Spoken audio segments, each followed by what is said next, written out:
Can we start now, Miss? Can start, guys? Sure, you can. Okay, let's start.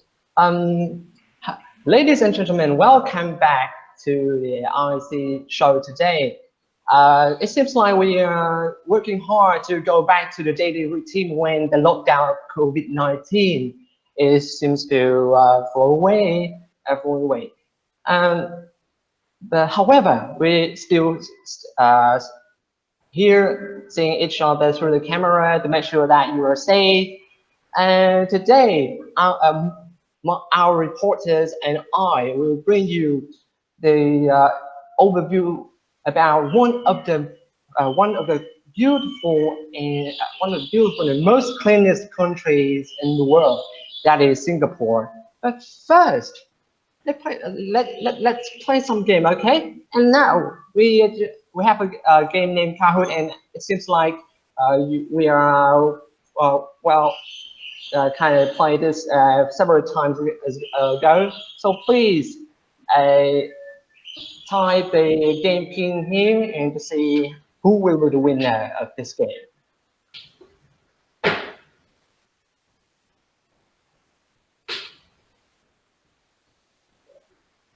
Okay, we have group 6.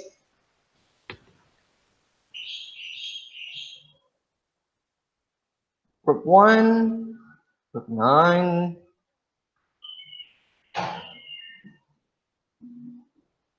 Group 5, okay.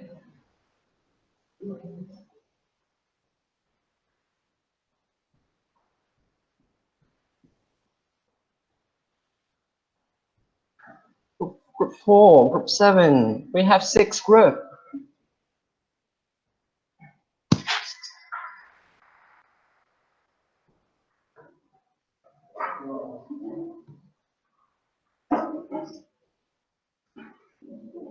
Just wait a minute, miss.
Sorry guys, there's a guest in my dormitory, so sorry about that.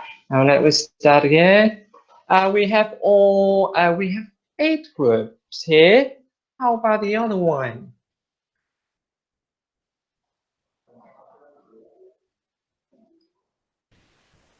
It seems like there's the disappearance of group 3. Okay, just skip them. Okay. Okay, so we start the game right now, and be prepared to answer the quite simple question about Singapore. Let's start now.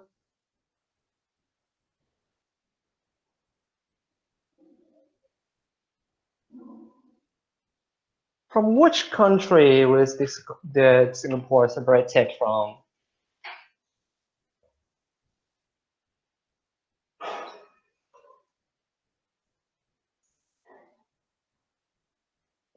Okay, so Malaysia is the correct answer. Congratulations for 4 teams.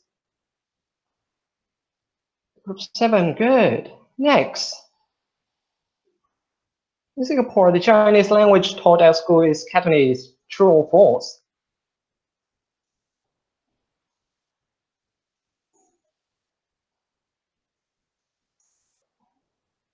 It's false, guys. Okay, group 9. Congratulations. Next. The third question, what is the name of this architecture?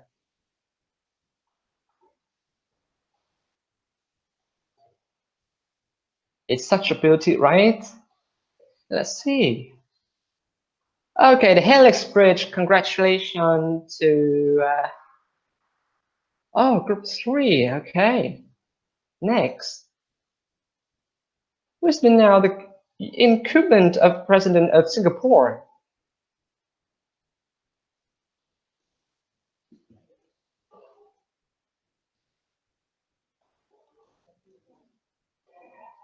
Yeah, that's Halima Jacob. Congratulations to the only team that find the correct answer. The group 5. Okay, next. Who is he?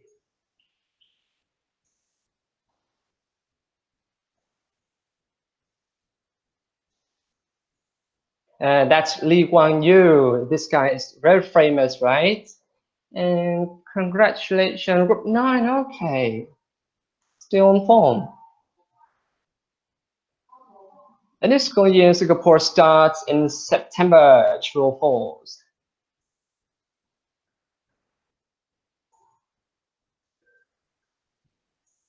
False. Okay, so okay, group 9 still on form. Yeah.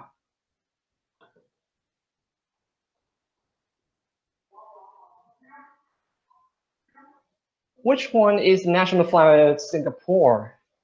Let's see.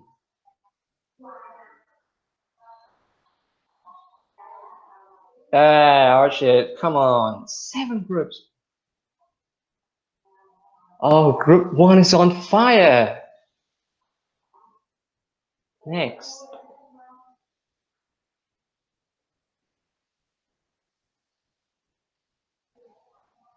When is National Day of Singapore?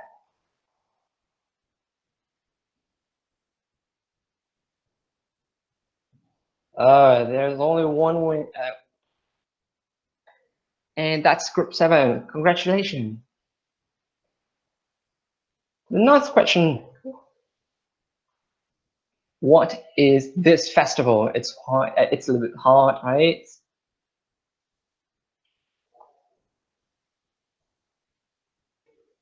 Tapuzam, congratulations to group 7. They're on form here. The final question. In a Singaporean folklore about Badang, who did he battle with?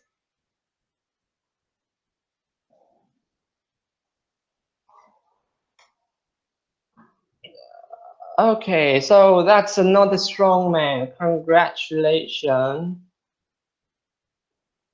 So the winners here is group 3 with group 9. Group 9, group 7, and group 5. Congratulations, group 5, to win the mini games with us, and you will receive our gifts when we come back to school. Okay, just contact us. And now we go back to the main studio of our channel.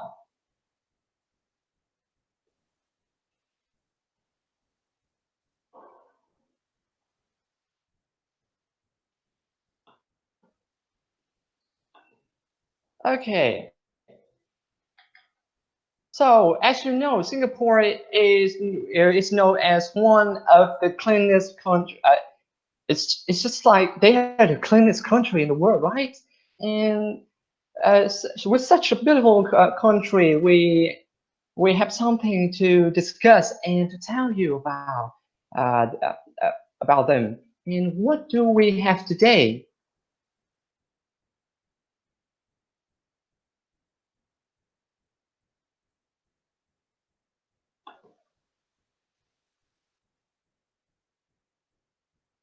Okay, so the first one we will have an overview of the Singapore, and then 3 levels culture of this country, and what you should or shouldn't do when traveling to this country, and finally the way people in Singapore communicate verbally and non-verbally.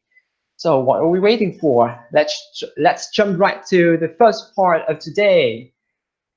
Just a quick look about Singapore. This country is located in Southeastern Asia between Malaysia and Indonesia. It's a quite small country, so the capital is its own, with over 5.8 million people made by Chinese, Malays, Indian, and so on. There are also Buddhist, Muslim, Christian, Hindu, Taoist, and many other religions. We're talking about, so now about the history. When talking about the Singapore history, uh, we can't miss the Raffles Effect. This is the reason. And I'm really sorry because of technical problems, so I will show this way. Sorry guys, sorry miss. And this is the reason why we call the Raffles Effect. The modern Singapore was founded in the 19th century thanks to a politician and tradesman named Thomas Stamford Raffles. During this time, the British Empire had an eye on Singapore because already an up-and-coming trade post along the Malacca Straits. And then Sir Raffles landed into Singapore on late January 1819. Recognizing the potential, he turned this country into a trading station, resulting in attracting immigrants from China, India, the Malay, and beyond. Wow. Unfortunately, Singapore suffered a major blow during World War II when it was attacked by the Japanese in December 1941. Despite the superior numbers, the Allied forces surrendered to the Japanese on 15 February 1942. 3 years later, the Japanese surrendered and the island was handed over to the British, which remained in power until the dissolution of the Straits settlement comprising Penang, Malacca, and Singapore. In April 1946, Singapore became a British colony, and now the road to independence. In 1959, the first election was held, and the People's Action Party won with Lee Kuan Yew, become the first Prime Minister of Singapore.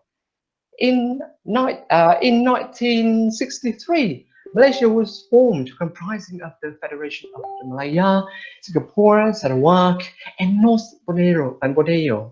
However, Singapore's merger proved unsuccessful, and 2 years later, it left Malaysia to become independent. So that's about the history. How about people in Singapore? The original inhabitants were the Malay fishermen.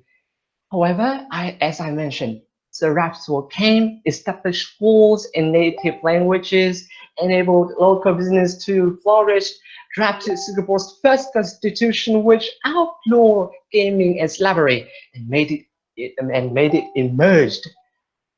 People from the southern provinces of China, Indonesia, India, and others came and looked for a better life. Because of this, the hardworking with a diversity of skills and a strict Western constitution are brought to Singapore to develop quickly. Now, how about language? Could someone answer?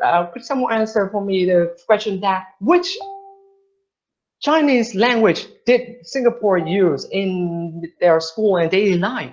Could someone answer for me? Please turn on your mic.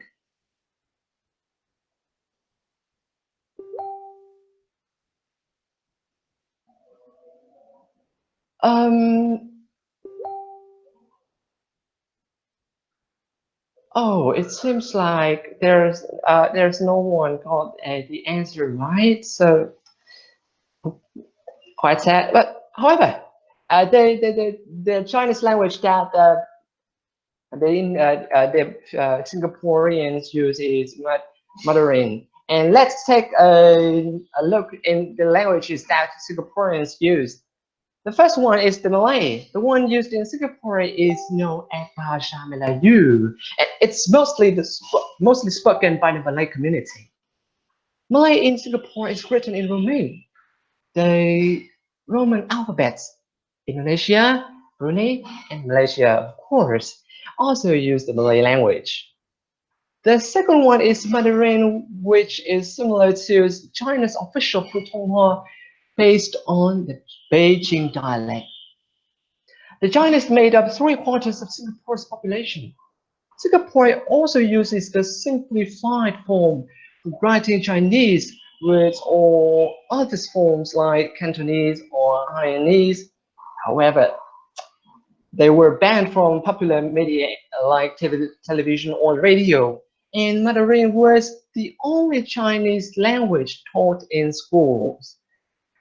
The third one is Tamil, the official Indian language in Singapore, as people from the Tamil Nadu religion from southeastern India make up more than half of the local Indian diaspora. Other Tamil is Indian language taught in schools. Other Indian languages like Bengali or Hindi are also available to study, and I assume that it makes Indian language the most diverse in Singapore. Last but not least, of course, English, the main language used in school and as work in Singapore, the city's most commonly spoken language, and British English is used, thanks to Sir Raffles again. Now, how about the religions in Singapore? First, Buddhism. In Singapore, for each 5 people, there will be 3 Buddhists. The Chinese Mahayana Buddhism is the most prevalent form here, and followers of Buddhism practice stages of morality, concentration, and wisdom. The Kongmengsan Pharmacy monastery is the largest Buddhist temple in Singapore, and Buddhism here is regulated by the Singapore Buddhist Federation. Um, Now, Taoism. Town Hall King, the Temple of Heavenly Happiness, which was built in 1842 in honor of the sea goddess Mazu, is one of the oldest Taoist temples in Singapore. Anyway, the concept of yin and yang is derived from this religion. Next, Islam. 16% of Singapore's population follows Islam, and the majority are Malays. The Majlis Ulama Islam Singapore is the supreme Islamic religious authority in Singapore. And Mr. Yusof bin Ashar, who we can see on the image right on the left-hand side, is the first president of Singapore and also the most prominent Islamic face of Singapore. Quite interesting, right? And now Christianity, how about one? The Armenian Church, the oldest Christian church in Singapore, was completed in 1835. Roman Catholic population in Singapore comprises of Eurasians, Chinese, Peruvians, and Indians. There are about 30 Catholic churches around the island. About the Hinduism, the most popular manifestations of God worshipped in Singapore are Ganesha, Rama, Krishna, and so on. There are about 30 temples and Sri Mariamman Temple, established in 1827, is the oldest. Deepavali, Thaipusam, Navaratri, and Tamil New Year are the major festivals. Now, just takes time to talk a little bit about the Singapore education system. Preschools, primary school, secondary school, and post education are involved in the system of education. To go to university, teenagers attend 2 or 3 years preparing, of course, optionally.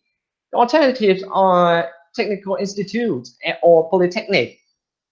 Schools in Singapore is a complex way like Vietnam, with public schools, private school, independent schools, international schools, which are competitive. And it's in the Singaporean system, English is the language that is used to teach and study. Schools might use all other language to study, but it's quite they use it quite little. And schools might use the international or American or Australian curriculum.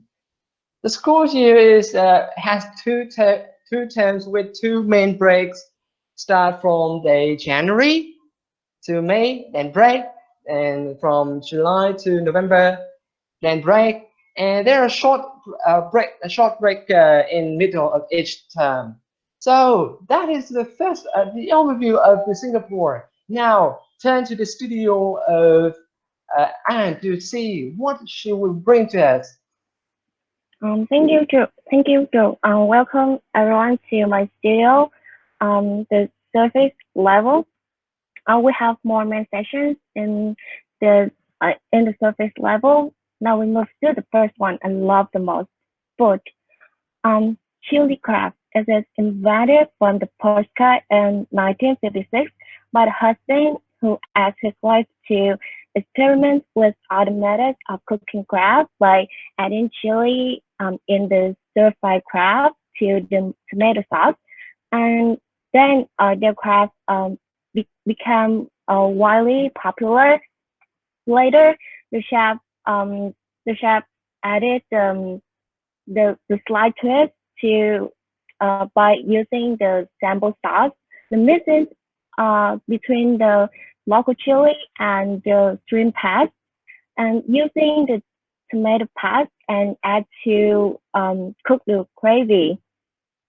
And yeah, and this version has become commonly and is served in Singapore. Then the next slide, please. Hainanese chicken is actually chicken rice from Hainan. The traditional food in Singapore comes from the Chinese immigrants from the province of Hainan in the southern China. They kept the traditional method to cook the rice and the chicken, which give the dish the unique flavor. There's served with the juicy steamed white chicken cut into thin pieces, and the fragrant rye with the light soy sauce. The last one is hakute or pork rib soup or pork ponti. It have many names, right? One of the many stories about the invention of the pork rib soup is that in the olden days of Singapore, a poor, starving beggar can buy the roadside pork noodle store to beg for food.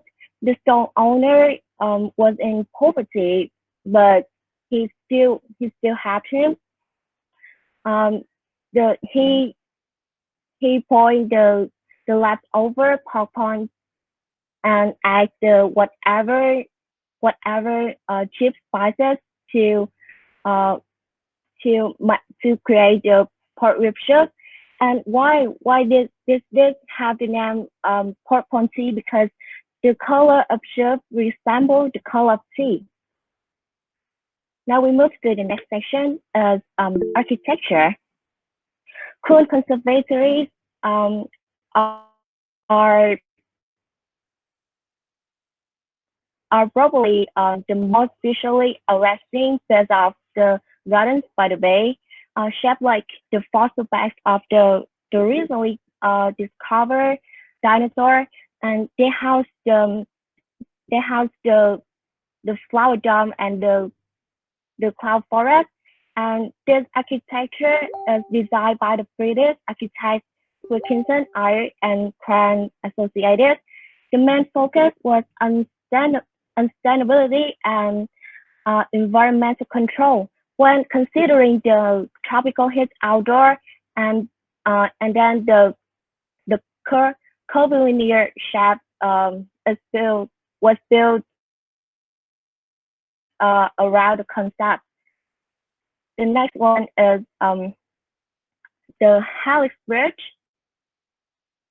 The Hallux Bridge, um, as the name implies, the footbridge is shaped like the double helix with the steel and the glass elements seamlessly running through the whole structure and forming the creative shelter from the rain and the scorching midday sun. And this bridge is designed by Australian architects from Cos Architecture, London headquarter engineers Arab, and the Singaporean architect Siddharwan. The next one is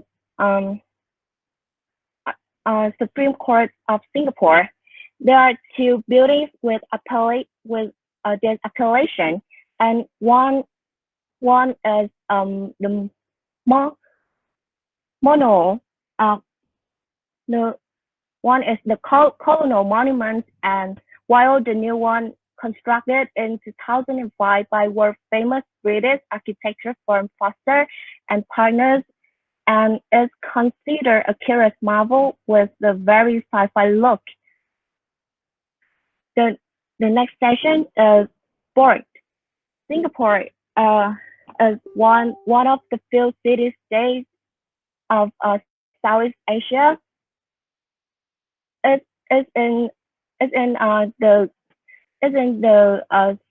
southern end of the Malay Peninsula and has the great love of sport. And they have a wide array of sport, and they do enjoy football, swimming, badminton, rugby, cricket, basketball, table tennis, and cycling. The last session in my part is tourist attractions. As my friends who traveled a lot in Singapore and who list me the top 3 destinations he loved the most. Marina, the opulent Marina Basin resort complex include a high luxury hotel, a mall with a canal running through it, the Art Science Museum, and the Marina Basin Sky Park observation deck. And the observation deck is the vantage point for checking entire city. The next destination is Singapore Flyer. If the observation deck is not enough for you to view entire city, try the Singapore Flyer is considered as the world's largest lion observation wheel. The last destination is Ocean Road. One could be forgiven for coming Singapore and doing nothing, but you cannot go shopping. You cannot forget to go shopping because Singapore is a world-class city of style and design chic, and the Ocean Road is a great place to start a shopping spree as there are high-end stores at every turn. Now we come to the audio studio of Jam. Thank Anne and hello everyone. Good afternoon, teacher. And now I will give you some information about intermediate level of culture in Singapore. The first I want to mention about symbol, the Merlions. Do you know that the Merlions is the official markers of Singapore, depicted as a mythical creature with a lion head and the body of a fish, being a prominent symbolic nature to Singapore and Singaporeans in general. It is widely used to represent the both city-state and its people in sport teams, branding, tourism, and as a national personification. Its name combines mer, meaning the sea, and lion. The fish body represents Singapore's origins as a fishing village when it was called the Temaset, which means sea town in Japanese. The lion head represents Singapore's original name, Singapura, meaning lion city or called Singapura. And next slide, I want to talk about national flower, orchids. Orchid is the national flower of Singapore. It is commonly known as Vanda mechacum. It is also called as Singapore orchid, the Princess Aloha orchid, and Vanda mechacum. It has many name bright. Papilionans is the genus of Vanda mechacum. Singapore has been identified together with orchids for a long time, and Vanda mechacum is the oldest and the one and only indigenous nature hybrid of orchids that Singapore is identified with. Because of its light leaf color, religion, and endurance. So Vanda mechacum was titled as Singapore's national flower in April 1981. And this flower orchid reflects the spirit of Singapore. Its ability to bloom throughout the year was also a contributing factor. This flower was chosen from among 40 flowers. It represents Singapore's exceptionalities and hybrid culture, as Singapore is the only country to select a hybrid like Vanda mechacum as a national flower symbol. And next slide, please. About national animal. The lion is the official national. The lion is the official national animal of Singapore. Panthera leaf is the scientific name of lions. It's also known as the Indian lion and Persian lion. The lions were chosen as it's a powerful and historic symbol of Singapore's status, lion city, and symbolize three national values: courage, excellence, and strength. Singapore's name is itself derived from Singapore's with Lion City, as I mentioned before. According to the Malay Antno Sanila Utama, a prince from Polympus gave nickname to the islands after he came ashore and saw a creature he is believed to be a lion. And move on to the next part. I want to talk about meanings and interpretation. The first is the national flag. As you can see in the picture, the national flag consists of two equal horizontal sections, red above white. A white crescent moon occupies the upper left red section. Next to the moon are 5 white stars arranged in the circle. It features of the flag bear a unit symbol, meaning a symbolist meaning. Red stands for universal brotherhood and equality of men, while symbolize pervading and everlasting purity and virtue. The crescent moon represents a young nation on the island, and the 5 stars depict Singapore ideal of democracy, peace, justice, progress, and equalities. And next, I want to talk about the state crest. The state crest of Singapore is formed by a shell in places with white crescent moon and 5 stars against a red background. And red used to symbolize universal brotherhood and the equality of men, while signifies pervading and everlasting purity and virtue. The 5 stars represent the national ideal of democracy, peace, progress, justice, and equalities. Do you appreciate this motif is also found on national flags? And behind supporting the shell are the lion on the left and a tiger on the right. A panel below the shell is inscribed with the Republic Singapore's motto, Mayula Singapura, meaning Old World Singapore in Malay. The lion embodies Singapore itself, while the tiger represents Singapore's historical tie with Malaysia.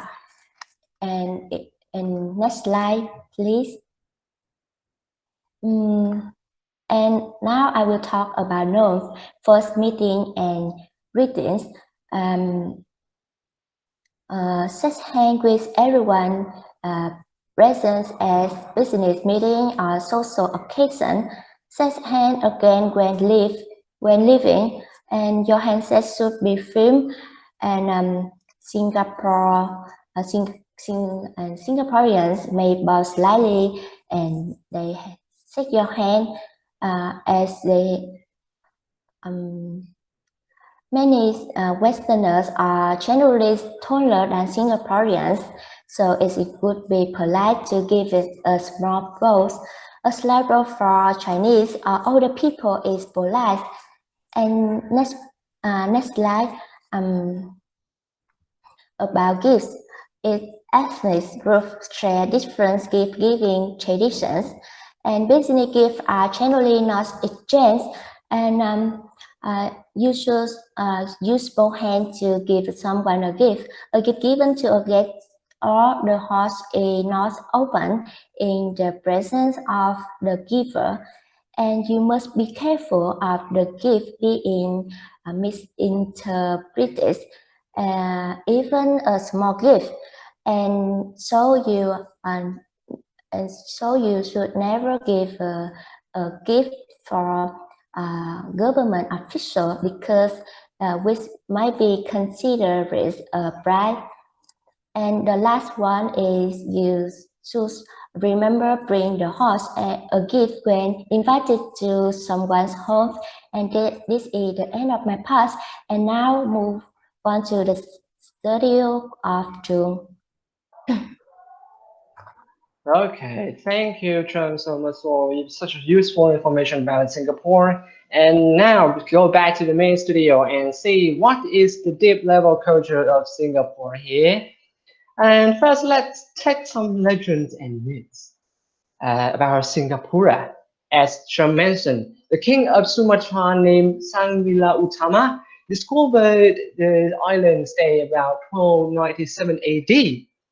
He bumped into a beastly lion, then named the island city as the city of lion or Singapore. The Nila Utama was said to have ruled the city until his death. And next about Pulau Ubin, folklore said there was a race between a pig, a frog, an elephant, which lose will be transformed into a rock. Unfortunately, all of them didn't succeed and was turned into a giant rock composing the island of Pulau Ubin today. About Radin Marsh, there was a girl named Radin Marsh Ayu, a Japanese princess of the royal court who first lived in Radin Marsh.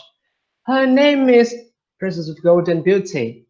Together with her father, they both fled to Singapore to avoid persecution from the Sultan, her uncle.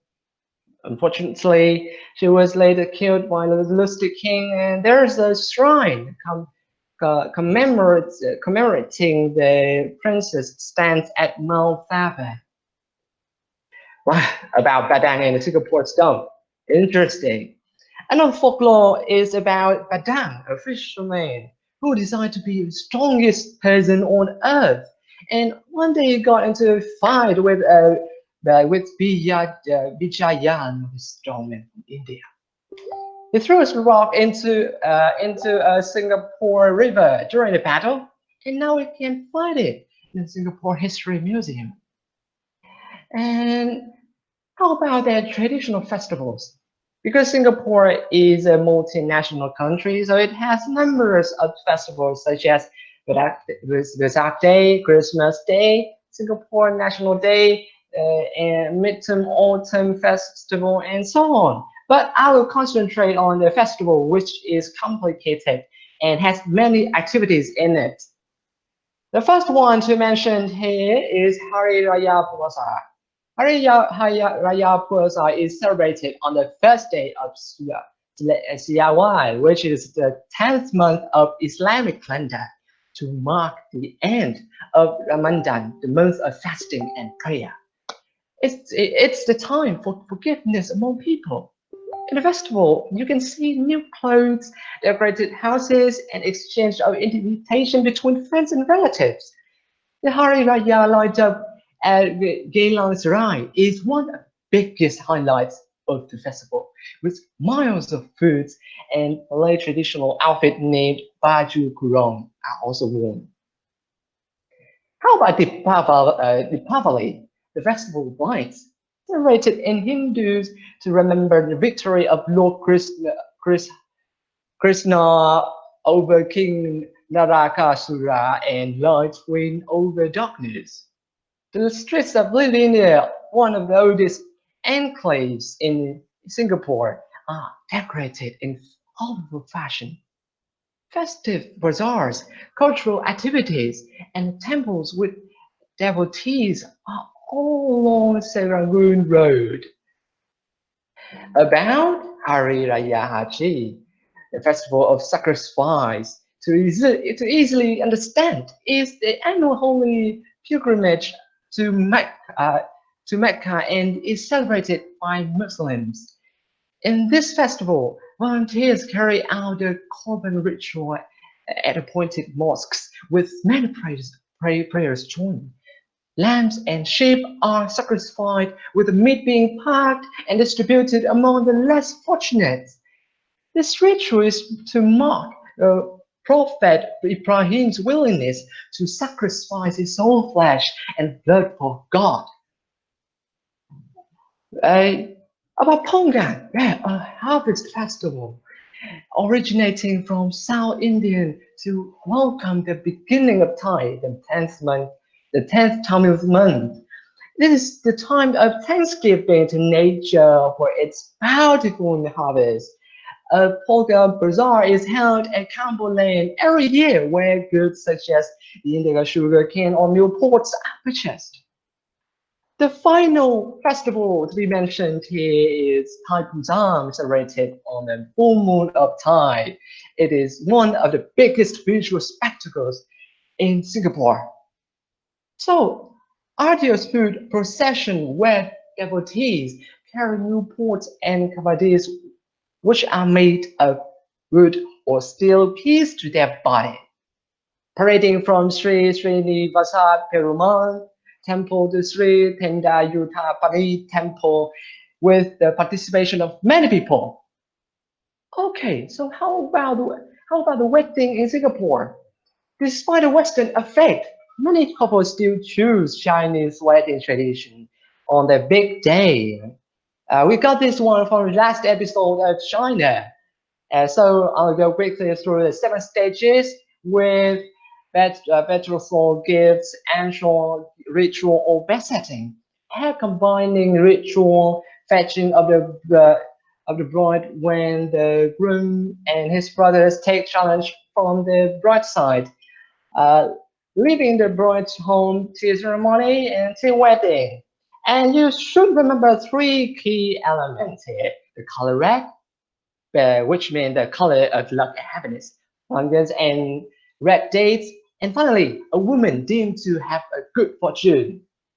Now, the beliefs, and in the first thing to be mentioned is the number and color in Singapore, with 4, 7, 13, and 69 are the unlucky numbers in Singapore, in which 4 is the unlucky number in daily life and 7 is the unlucky number in business. Be careful.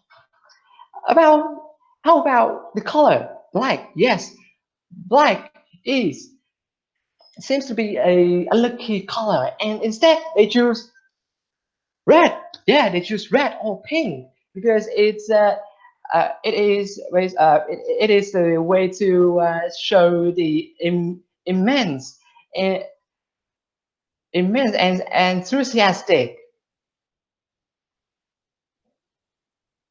The next one, the importance of time. Don't you ever waste time here, especially in business, because who wastes time is failing to make their images. Time management is important. So try to remember this one. How about family belief? Group harmony, mutual security are important. And the family is surely the center of the whole structure in society, and even close friends are considered family members. Respect for elders and always choose your family as the first supporters of yours. The final section here are cultural values in Singapore. As you can see from the chart, Singaporeans are in large power distance affected by the Chinese. There are 5 basic relationships: ruler and subject, father and son, older brother and younger brother, husband and wife, and senior friend to junior friend. This show the obedience between the younger people and the older people in Singapore. Singaporeans are also collectivists when family and organizations are more important than individuals. Harmony in the family or paying respect to someone are things to remember.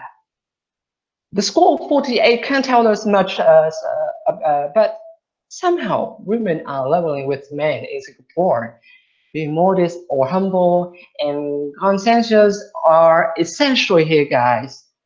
Finally, they're in weak uncertainty avoidance, and that's why people call this country a fine country, as you could get any fine for anything you do badly. Now, that is the end of the deep level culture. Now, turn to the studio of Jam to find out what we should our children do in Singapore.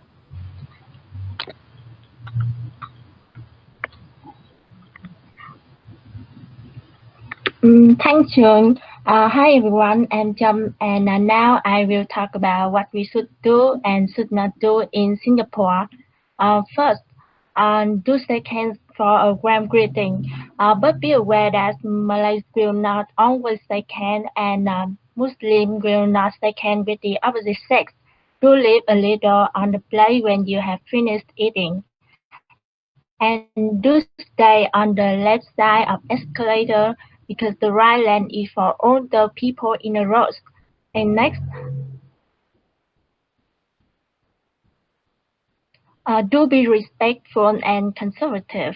Avoid talking about religion and politics in order not to offend anyone because the Singaporeans are a mix of Christians, Buddhists, Muslim, Hindu, and Taoist. Ask for permission before taking pictures of people, mosques, or temples, as well as removing your shoes when entering a residence. And tipping is considered disrespectful, so try to avoid it. 1, 2, And next, 3. So do use public good afternoon, transportation. Singapore's MRT and mass everyone. rapid transit Welcome to our system tour. is We are the on the way. fastest and most efficient way to move around. And the bus network is also quite convenient and covers a wide variety of destinations. And next, do arrest people with their titles. When arresting someone in Singapore, use the title of Mr., Mrs., or Miss. Do carry cards. Singapore is filled with vending machines to get snacks, food, beverage, sell laundry and tickets. So cards and cash in general will be handy and try not to rely on ATM too much. And the next part I will talk about don't touch someone's head because the head is considered sacred. Do not give do not receive a gift immediately in front of the giver. Do not grab this in white, which is morning color. And do not give gloves, handkerchiefs, or flowers too, as they are associated with death and funeral. And do not receive a gift immediately. Refuse a gift 2 to 3 times before accepting to so that you are not greedy. And next, don't smoke in public. In most public places in Singapore, smoking is illegal. Don't smoke or drop a cigarette in public buses, lifts, cinemas, restaurants, and shopping centers. The police enforce this law very strictly and handle immediate fines up to $1,000. And next, don't chew gum. Chewing gum is banned in Singapore. Chewing it or even carrying it in Singapore will cost you a fine up to $1,000 for first offenders. The police take cleanliness seriously in Singapore. And don't jaywalk. Jaywalking refers to reckless or illegal crossing of pedestrians on roads. So in Singapore, make sure you look for pedestrian lanes and specified areas to cross the streets to avoid any accidents or fines. And next, finally, don't litter. Um, Singapore is known for being impeccably clean. So littering the streets with small items will cost you a fine of $300 for first offenders. And but throwing anything large like cans or bottles can land you in court. The punishment involves a corrective work order (CWO) in which offenders clean up a specified area wearing a bright green vest. And that's all from my part. Come the studio to end. Hello guys, welcome back to my studio. Now we will discuss the verbal and nonverbal communication. And we will start with the verbal communication with communication style. As the extension of, of the need to maintain the harmonious relations, the Singapore people rely heavily on the indirect communication. They rely less on words and are more attentive to posture, expression, and tone of voice to charm meaning. Because they assume that speech is ambiguous, so they they may often understate their point. In the formal setting, title and family names are used, but in business, with the in business between acquaintances, they usually use the first name, although the hierarchy is always respected and acknowledged. Refusals. A Singaporean person's reoccupation with saving face and politeness means they will seldom give a direct no or negative response, even when they don't agree with you. So focus on the hints of hesitation. Focus on the hints of hesitation. But listen closely to what they say and double check your understanding by asking their opinion. Voice. Speaking loudly can be seen as rude and overbearing in Singapore. Now we move to the creating etiquette.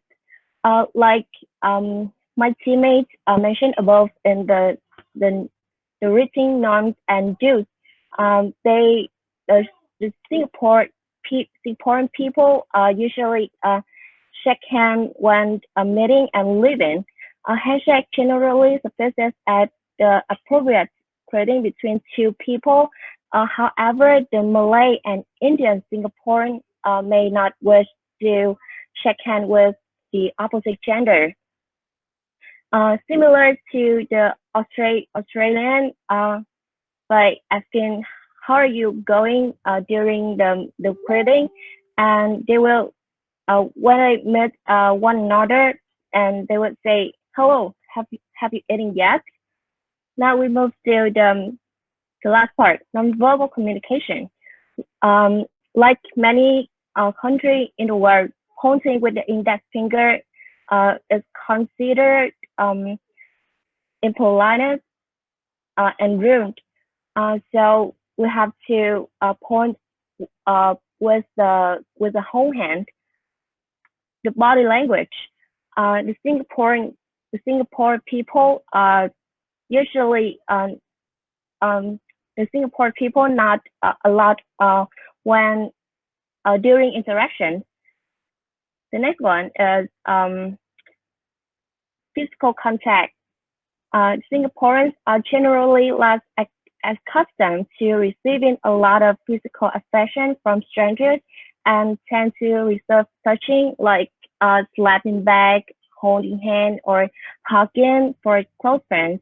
And the public displays amongst couples, the public display of if affection amongst couples are not always appreciated. Eye contact.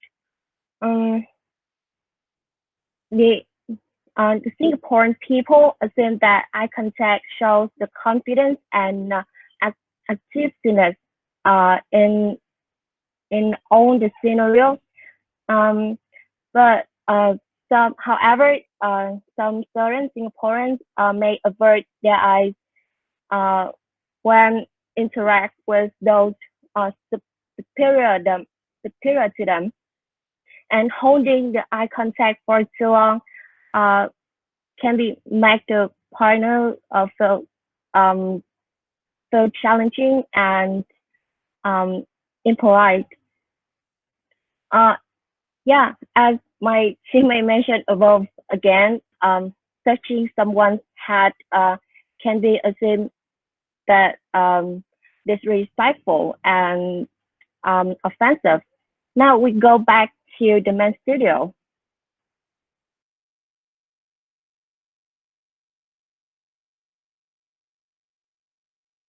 Okay, so thank you all of my friends for very interesting information about Singapore. Hopefully you can get something new to learn by heart or to make it useful when you travel when traveling to Singapore. And so sorry about the first inconvenience and the technical problem with this. And you don't hesitate to comment or give feedback so that we can make make our channel become better. Once again, thank you guys. Thank you, Miss, for joining us today. Thank you. Bye bye.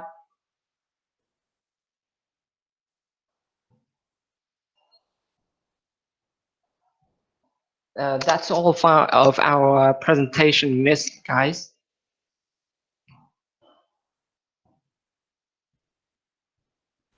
Okay, thank you. Group number 8. Now it's time for feedback from participants.